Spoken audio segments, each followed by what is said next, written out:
Greetings, I'm Solidus-Skully, and welcome back to Kingdom Hearts Birth by Sleep. Now, I've done a lot of bitching about Birth by Sleep, but today I'm going to try and maintain a slight air of positivity, because while we are going back to the Olympus Coliseum yet again, to be honest, I do genuinely like this world. I mean, again, I find the Hercules characters genuinely charming. We meet a rather interesting Final Fantasy character in this world, and I don't know, to be completely honest, I mean, while the most disappointing aspect of this world is the fact that we don't really get to explore Thebes, as you're seeing a very brief tease right here, I don't know, I still find the world itself rather charming, so yeah, prepare for some positivity in Birth by Sleep. Okay, who am I and what have I done with the real Solidus-Skully? That's a very good question. Maybe we'll ask Phil. Oi, the kid's relentless. Hey, what you doing there? I told you, I'm booked solid. N-O spells forget it. What? And who in Helicarnassus are you? Can't you see I'm busy? Hey, Phil! I'm all signed up! Phil! All right, Hurt, I hear you. Now would you keep it down already? Aha! Beautiful. You happy now? You blew my cover. Okay, fess up. I asked around and everybody says you're the guy. The trainer of heroes. True heroes. Really? You can teach that? Of course he can. Come on, Phil, please. I really want to be a hero. Look, we've been through this. I got 2 words for you. Student, teacher, ratio. 1, 2... I already got my hands full with this one. Come on, Herc.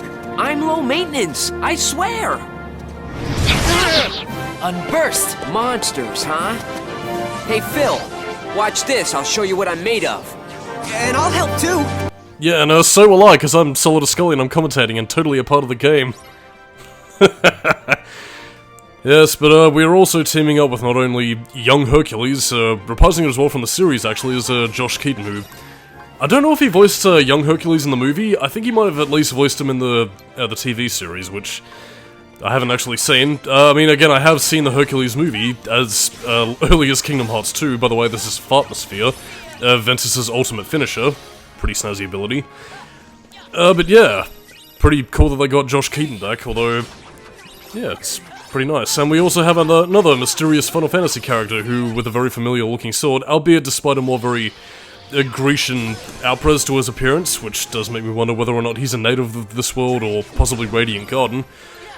Yeah, that's Zack from Final Fantasy VII Crisis Core. I can't remember if... was Zack in the original? I think it might have just been Crisis Core, really. I know he was mentioned in the original, but it's neither here nor there in this case. But, yeah, Ventus is the first one who enters this world, which is why they pick up Zack's appearance as being a bit of a mystery, but again, the way they incorporated him into the world is, quite sweet. I mean, again, this was obviously done to promote Crisis Core, which, I don't think was that recent at the time this game came out, but it must have at least been somewhat in production while Birth by Sleep was being conceptualized. But either way, Zack's presence in this world does make for a very nice inclusion, and, in a similar vein to Auron's appearance in Kingdom Hearts 2, again, he melds together with this world quite nicely. Yeah.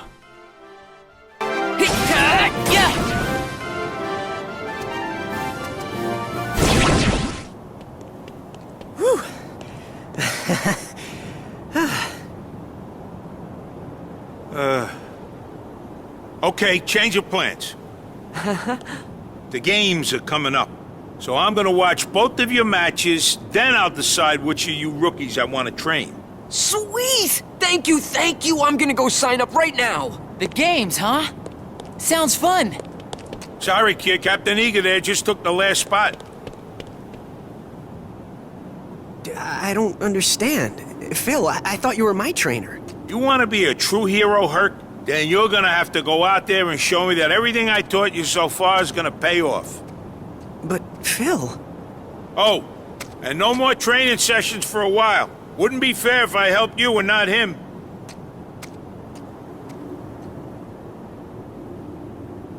Hey, cheer up. So you gotta fight a couple of matches, no big deal. I'm Ventus. You want me to help you train? You'd really do that for me? Sure. Thanks, Ventus. I'm Hercules. Herc for short. Just call me Ven. You're gonna do fine. Thanks. I'm gonna head over to the Colosseum and warm up. Meet me in the vestibule, okay? So, again, I know they don't exactly take the whole Disney TV show canon into consideration for Kingdom Hearts, but I'm guessing this is either meant to take place during the point where Phil is training Hercules to be a Major League hero, or I guess possibly this does take place during the series, but in that case, why doesn't it kind of coincide with, you know, more... whatever. I don't know. The point I was gonna get at is Gargoyles, Kingdom Hearts, a match made in heaven. But, sadly, whatever. It can't be done, I guess. Anyway, this small square is the only thing you're gonna be really seeing of Thebes, and, nostalgia. Even though we already had the Olympus Coliseum for Kingdom Hearts 1, Chain of Memories, technically, Kingdom Hearts 2, albeit very briefly, coded in a 358 over 2 days, and Birth by Sleep, not Dream Drop Distance, actually, or Kingdom Hearts 3. It was included in Melody and Memory, but that's kind of to be expected, really, but... yeah, at this point, a lot of people were getting rather tired of the Olympus Coliseum just being the only real thing you saw of the Hercules movie adaptation, which, bit of a shame, and both to its cost, actually, because, I mean, while Kingdom Hearts 3 did get a great representation of the Hercules world by seeing a lot more of, you know, the locales from the film, yeah... I can at least somewhat agree with some of those complaints. I mean, primarily for Coda, because, again, that's really just more of a Kingdom Hearts 1 retread. Birth by Sleep, though, I think does enough interesting things, at least in terms of story with the world, to at least keep it going. But then again, with the presence of the Mirage Arena, it does kind of make the whole inclusion of it a little bit pointless. But I mean, even still, I do kind of feel like the characters and, you know, the whole atmosphere of the world does sort of justify the price of admission, so... I'm not too bothered by it, and again, it is also there to sort of tie together a plot point from 358 over 2 days, where, again, when Roxas enters the arena, you know, there's meant to be the whole, you look kind of familiar, like somebody I saw 10 years ago. But I can't put my finger on what. I mean, again, we will find out the reason why Roxas happens to look like Ventus, so stay tuned, I suppose. Unfortunately, though, Ventus kind of gets one of the more boring visits to the Olympus Coliseum. I mean, again, his whole shtick is pretty much making friends, which, I mean, he does, and I do find Ventus's bond with, you know, both Hercules and Zack to be, you know, kind of heartwarming in its own right, but at the same time, though, it doesn't change the fact that a lot of what Ventus is doing is just sort of meandering about the worlds without a goal in mind, when he should be going the fuck home, and, you know... I mean, I suppose maybe if they changed his motivation to, you know, tracking down the Masked Boy and trying to find out why he was so interested in him, that might be one thing, but the game never really brings attention to that, despite the fact that, you know, it should be a much more important thing than, you know, what it really should be. And yes, I am going to continue bitching about this, because we're pretty much just talking over smashing some pots and barrels. Oh no.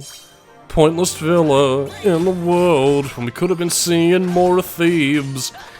Or singing like those bizarre 1970s soul power singers from the movie, which were there for some reason. You know, again, I know I've bitched about, you know, Ventus' story being a bit pointless, but again, as you start seeing what Ventus' main role in the plot truly is, it's primarily him being more of a plot device. Again, he's meant to be, as the Three Good Fairies implied in, you know, the Sleeping Beauty world, again, Ventus is a heart of pure light, kinda like Kyrie. So, yeah, and the fact that everybody kinda treats him like he's much younger than he actually is, but I don't know, like, I mean, again, kind of considering, you know, Terra and Aqua's age, they seem to be about, like, I don't know, 18, 19, and never mind the fact that Ventus is, you know, hundreds of years old compared to where he was on the Union Cross days when he travelled into the future. I'm not sure what age he's really meant to be, like, there is actually a 4-year time gap between, you know, when the characters first meet each other, but we'll be seeing that in a little bit later. But again, a lot of people treat Ventus like he's 6 or 7 years old, but again, he's about the same age as, you know, Sora or Riku, which kind of makes the whole discrepancy of Ventus being like, oh no, Ventus, you're too inexperienced and too young, but again, we saw Sora and Riku doing these exact same things, so again, the whole idea of like, oh no, Ventus, you have to go home, is a bit pointless. And again, even adding on to the fact that, you know, Ventus and Terra were... No, sorry, Aqua and Terra were meant to be the youngest Keyblade Masters in ages, or at least worthy for the Mark of Mastery, is questionable. And again, like, I mean, again, I can bring up Dark Road, Union Cross, or whatever all I want in terms of, you know, what we learn about, you know, what being a Keyblade wielder actually entails, but again, we don't get any of that in Birth by Sleep because a lot of that hadn't been written yet. Like, I mean, the most we really learn about Keyblade wielders in this game is that they're meant to be like pseudo sort of Jedi Knights by way of a samurai kind of thing, in the sense that they travel around worlds, eliminate darkness, and can't let people know where they're from because I guess the existential dread of interdimensional travel will either blow people's minds or it might make some of the more foolhardy people attempt to cross the gaps between worlds, which would cause, you know, major havoc for Heartless coming in. But again, we just don't get enough about the Keyblade stuff in this game at all. Again, like, I mean, the only implication that we really get is that, again, Eriquus, you know, Xehanort and Jensen, who we find out is a Keyblade master, before he doffed that mantle, are the only ones left, and that the Keyblade War wiped everybody out, but again, we don't really get to learn much about that, if anything, so again, it kind of comes across as making Birth by Sleep very middle episode, where nothing's really accomplished, and all it really serves to establish is, well, I have a new big bad villain in Old Man Xehanort, let's establish him as being behind everything. And that does kind of give the game away in terms of a lot of my complaints about Birth by Sleep, which a lot of people tend to also attribute to Dream Drop Distance, but I don't know, it's Birth by Sleep had a bit of a knock-on effect where it doesn't really establish what it wants to establish, and just sort of leaves it up for future games to pick up the slack, which is irritating. You want to become a true hero, huh? More than anything. See, my father is Zeus, the king of the gods, up on Olympus. Whoa! Herc, you're a god? No, I'm mortal. When I was a baby, somebody stole me from my parents and figured out how to take away my godhood. And this true hero thing? It's the only way I can become a god again. If I become a true hero, I can rejoin my father and go back to Olympus. Wow. I guess you really got your work cut out for you. But what about you? How come you're here? I'm just trying to make some friends. Well, hey, you've done that already. Huh? Come on, we're friends, aren't we? You bet, Herc. All right, you bunch of rookies. It's time we go over the rules of the game, so listen up.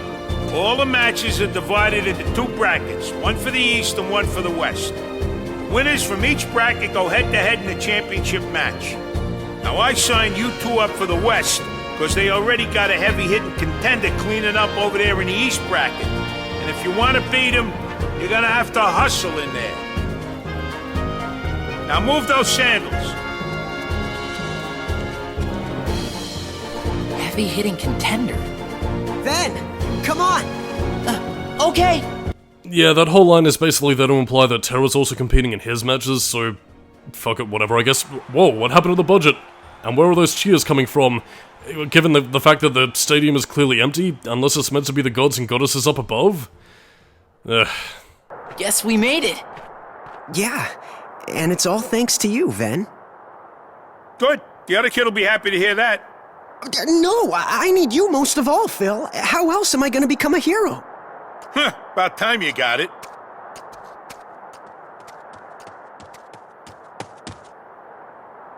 Whoever wins, no hard feelings. Course not. Holding a grudge wouldn't be very heroic. Hey, just making sure. You're not a hero yet. True.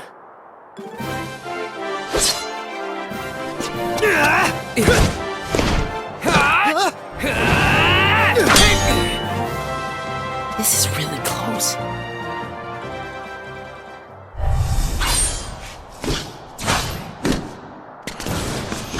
Hey, we got trouble! There's monsters loose in town, and if they gatecrash the games, you can forget about the match. Real monsters? We have to stop them.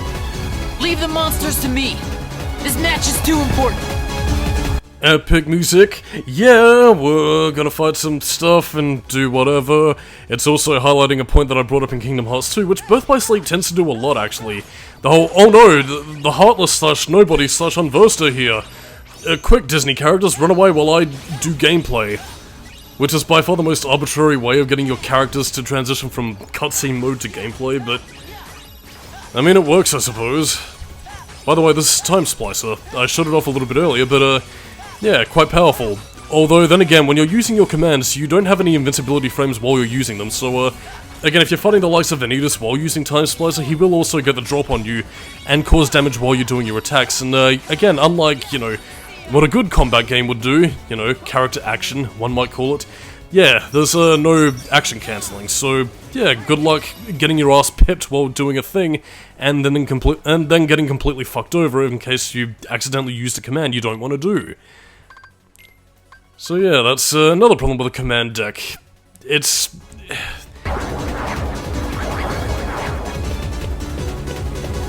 You won't get past me! Huh?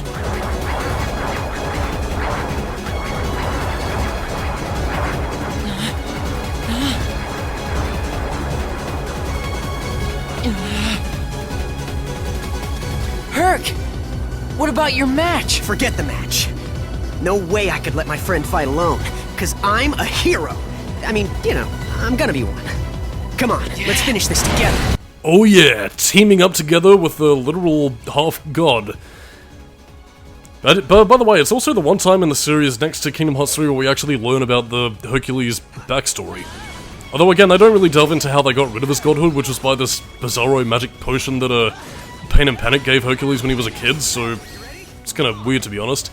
I probably should have used that reaction command a bit better than I should have, but fuck it. Anyway, by the way, if you're... in terms of grinding, this is also another way to grind levels rather easily. I mainly recommend doing it in Skull Rock when we get to Neverland, but either way, it's a decent way to get some levels. Oh yes, Fever Pitch. Delicious. I really don't have much to say. We're all going to be encountering this enemy a little bit later, and yeah, on some of the harder difficulties, like Proud and Critical Mode, these enemies can actually be rather dangerous where, again, they just do little bits of pip damage, but given that there's a lot of them around, they can pip you a hell of a lot of times, so again, if you let them get too close, yeah, they can actually cause some serious damage and give you a game over. By the way, that was also Wind Raid. A pretty useful raid ability because, again, it uses the Keyblade to pretty much spin yourself around and around, dance your partner up and down, and, you know, pretty much cause lots of damage. I really don't have much to say, it's just a rather useful Strike Raid ability. As is also Spark Raid, which kind of works similar to Reflect Raid in Chain of Memories, where, again, it basically just, you hit an enemy and then several different raids spawn off from that one to hit multiple enemies, so... yeah, quite useful multiple abilities attacking thing. By the way, that was Cyclone's unique ability, by the time you get to its finisher. Pretty lovely, but yeah. I'll be showing off Cyclone a little bit more later on, so stay tuned. And we got Air Slide, another way you can get Super Glad earlier if you go back to Disney Town. Sorry that I made you lose that match, Herc. Aw, come on. You don't have to apologize. It was totally my decision. What? You didn't save any for me? Hey, you're here. Hey, I've set my sights on being a hero too. I just don't run as fast, that's all. So you both threw the match? Who won then? I left first, so it's not me. Yeah, but I was only seconds behind you. Still. Hey, I never said I'd coach the winner. All I said was I'd see the match, then decide. Look, being a hero takes more than just muscle. You gotta have heart and care about people. And sure, you both get high marks for that, but this time only one of you cared fast enough, and that makes all the difference. Then that means... Oh, man! I was this close! Well, that's life. I never really introduced myself. The name's Zack. Congratulations, Herc. Thanks, Zack. Yeah, well, we'll see if you're still thanking him when I'm through with you. You got a long road ahead of you, champ. Hey, don't count me out. I've still got plenty of big dreams to go with my lousy luck.